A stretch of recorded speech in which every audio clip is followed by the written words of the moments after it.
Bonjour, sur le territoire d'Erdre-et-Gèvres, il existe 5 associations pour le transport solidaire. Aujourd'hui, EG L'Actu est à Fay de Bretagne pour en parler.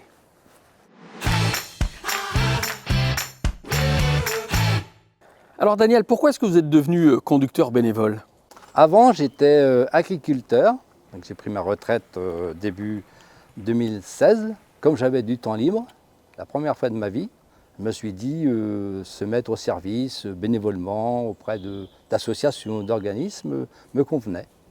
On sait qu'il y a un vrai besoin sur la commune et autre que la commune pour les déplacements de nos aînés. Qu'est-ce que ça vous apporte?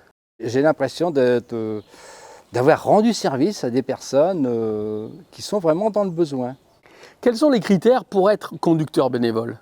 Alors pour être conducteur bénévole, d'abord il faut posséder un permis de conduire, valide évidemment, avoir du temps libre, et puis voilà, on engage une petite discussion, on accompagne à la demande jusqu'au cabinet, si la personne le souhaite.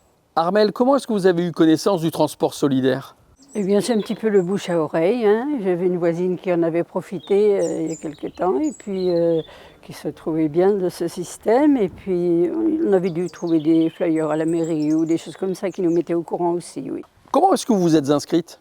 Quand j'ai eu besoin, j'ai appelé à la mairie, donc, et puis ensuite, j'avais un voisin qui faisait le transport solidaire. Alors, j'avais un choix qui me plaisait bien aussi, quoi, parce qu'on est pratiquement amis, les voisins. Alors, ça s'est passé comme ça, il nous a transportés plusieurs fois, oui.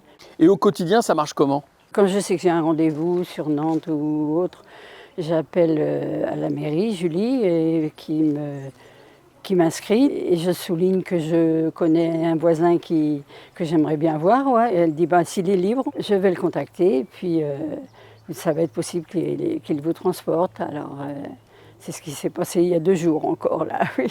Bon, pour vous, quel est le bénéfice? Eh bien déjà d'avoir quelqu'un de la proximité avec qui on est à l'aise et tout, et qui est super sympathique en plus, qui nous accompagne jusque dans les salles d'attente et tout, qu'un taxi ne ferait pas, un VSL ou un taxi ne ferait pas sûrement. D'être en confiance avec quelqu'un qui nous aide, quoi. Et ça vous convient? C'est vrai que c'est un service qui est vraiment bien, oui. Oui, oui.